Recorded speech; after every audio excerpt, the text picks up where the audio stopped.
Pemirsa, Sekjen Partai Gerindra Ahmad Muzani terpilih secara musyawarah dan mufakat sebagai Ketua MPR RI periode 2024 hingga 2029. Sedangkan Puan Maharani kembali terpilih sebagai Ketua DPR RI selama 5 tahun ke depan. Lantas apa makna politik dari dua partai besar yang kini menggawangi pimpinan tertinggi perwakilan rakyat ini dikaitkan dengan jalannya pemerintahan Prabowo Gibran nanti?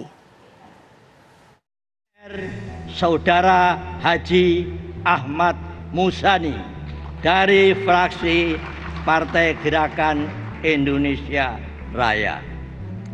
Kursi pimpinan MPR dan DPR RI telah terisi, menyusul terpilihnya Sekjen Partai Gerindra Ahmad Muzani sebagai Ketua MPR RI. Sebelumnya, Puan Maharani, Ketua DPP PDI Perjuangan, juga terpilih memimpin Dewan Perwakilan Rakyat DPR RI periode 2024-2029.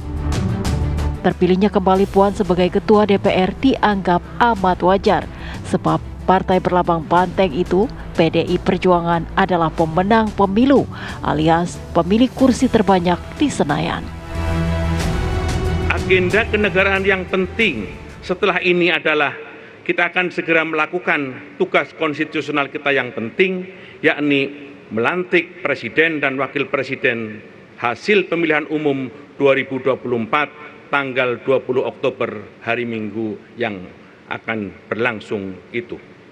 Kami mohon kerjasama yang baik di antara seluruh anggota Majelis Permusyawaratan Rakyat, para pimpinan partai politik, dan seluruh fraksi dan kelompok DPD untuk menyukseskan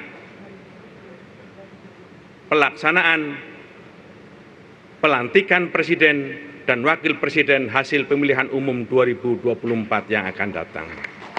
Saya sendiri, Puan Maharani dari fraksi Partai Demokrasi Indonesia Perjuangan. Kemudian Saudara Adis Kadir dari fraksi Partai Golongan Karya. Selanjutnya Saudara Sufmi Dasko Ahmad dari fraksi Partai Gerakan Indonesia Raya. Rabu malam, pimpinan MPR RI dan DPD sementara menggelar rapat gabungan secara tertutup di ruang rapat Komisi 2. Rapat digelar secara musyawarah dan mufakat. Pun begitu, ada situasi yang menarik saat pemilihan Ketua MPR. Ada kondisi tarik-menarik sebelum akhirnya rapat gabungan fraksi mufakat. Ahmad Muzani dipilih menjadi pimpinan Majelis Permusyawaratan Rakyat MPR RI periode 2024-2029. Rapat gabungan pimpinan MPR dari fraksi-fraksi kelompok DPD, fraksi MPR dan kelompok DPD yang dipimpin oleh pimpinan sidang sementara telah menyepakati secara musyawarah mufakat bahwa calon Ketua MPR yang telah disepakati dalam rapat gabungan ini adalah calon yang diusulkan dari fraksi Partai Gerindra. Namanya disebutkan nggak? Saudara. Namanya adalah sahabat saya, kolega saya di pimpinan MPR periode yang kemarin, namanya Bapak Haji Ahmad Muzani.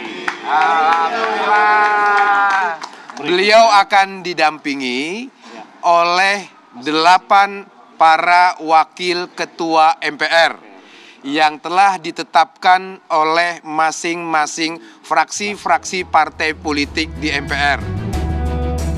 Sehingga saat ini Gerindra berada di posisi menggawangi MPR, sementara PDIP menggawangi DPR.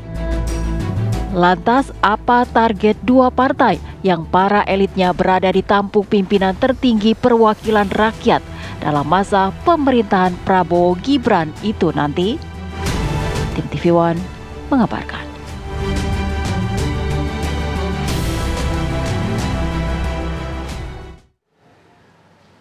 Pemirsa, Gerindra akhirnya mengunci posisi mereka sebagai Ketua MPR untuk 5 tahun ke depan setelah Sekjen Ahmad Muzani terpilih secara musyawarah mufakat. Sementara PDI Perjuangan selaku partai pemenang pemilu menggenggam kepemimpinan DPR dengan menempatkan Puan Maharani sebagai ketua. Lantas apa makna politik dari kedua posisi itu bagi keberlangsungan pemerintahan Prabowo Gibran ke depan?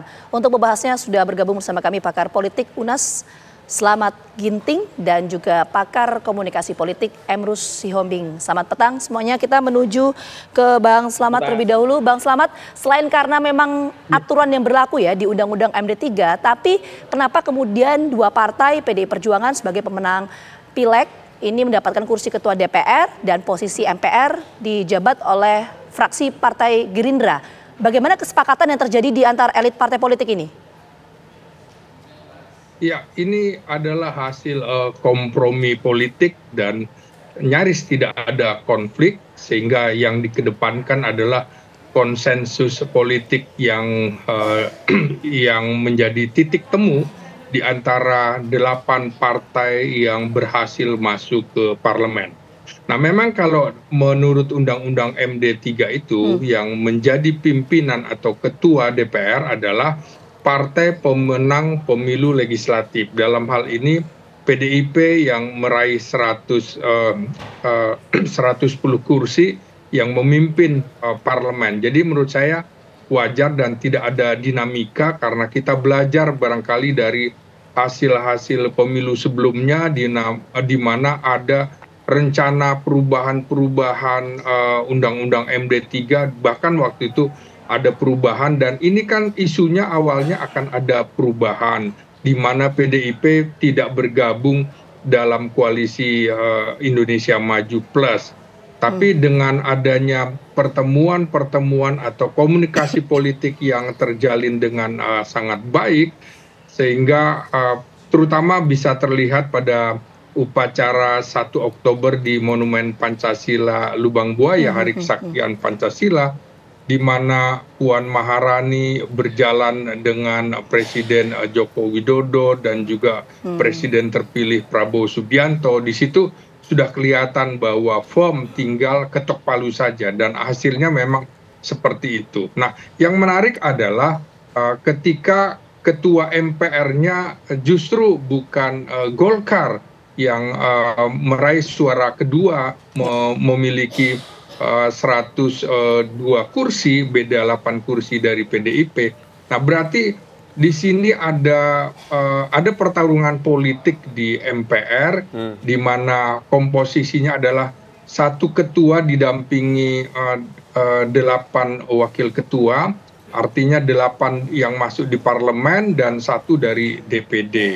Nah, ini menurut saya bahwa Gerindra bermain sangat cantik sekali dalam melakukan lobby-lobby politik, sehingga Sekjen Gerindra Ahmad Muzani bisa menduduki posisi ketua MPR. Nah, barangkali di sini yang menarik adalah fungsi atau wewenang MPR ini sangat-sangat strategis, karena sekitar 2 pekan lagi itu akan dilakukan pelantikan presiden dan wakil presiden terpilih hasil pemilihan umum 2024. Nah, Gerindra menurut saya itu tidak ingin ada gangguan, karena Gerindra sebagai pemenang pemilu presiden tidak ingin ada gangguan pada saat pelantikan presiden, karena itu saya kira akan ada kompromi politik, barangkali Golkar akan juga diberikan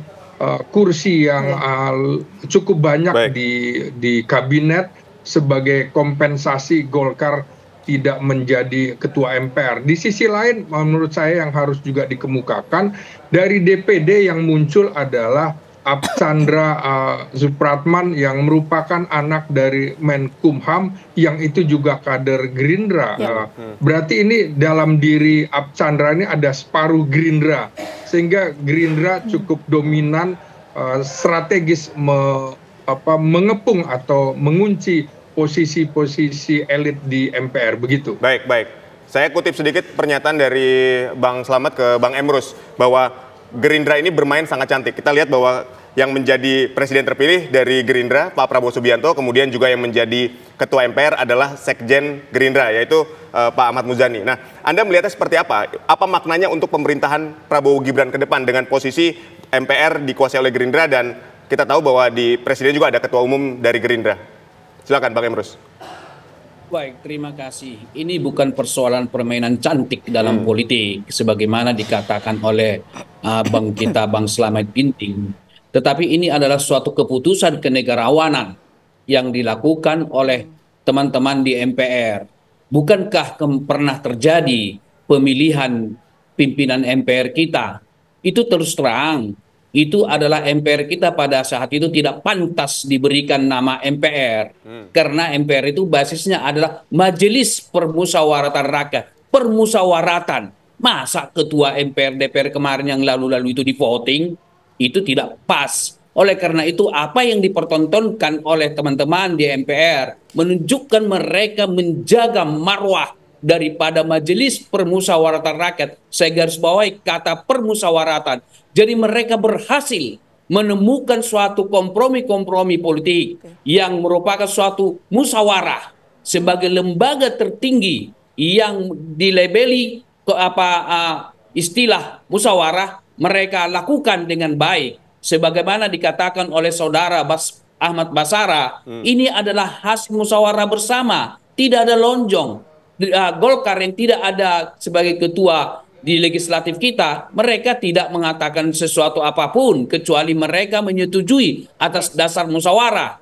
Kemudian kembali kepada Puan Maharani, yaitu sebagai pemenang pemilu, kan undang-undang menyatakan karena kemarin pernah terjadi perubahan undang-undang MD3, kan ada di situ suatu situasi politik di legislatif kita yang tidak baik. Kemudian perjalanannya kembali lagi kepada ketua DPR pemenang pemilu. Harusnya kita biasakan dengan peraturan-peraturan yang sudah dibuat. Jangan terjadi menjelang kepentingan politik tertentu. Kita robah undang-undang, kita robah konstitusi. Itu sangat tidak mendidik di dalam konteks politik kita di Indonesia. Bukankah kemarin itu adalah perubahan konstitusi yang tiba-tiba menjelang pemilu, pilpres, sangat tidak baik dipertontonkan oleh para elit kita, terutama di Mahkamah Konstitusi. Oleh karena itu, saya berpendapat komposisi kepemimpinan MPR dan DPR kita adalah menunjukkan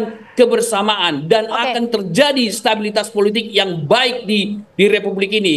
Sehingga dengan demikian bahwa modal dari luar negeri akan masuk dan pertumbuhan ekonomi kita akan lebih baik ke depan. Ya, tadi ditekankan ya bahwa Gerindra ini mengepung parlemen meskipun suaranya ini nomor 3 di legislatif atau di Senayan. Nanti kita akan elaborasi lebih lanjut termasuk dengan positioning dari PDI Perjuangan nanti di kabinet Prabowo Gibran. Tapi usai jeda berikut tetap bersama kami di Kabar Petang.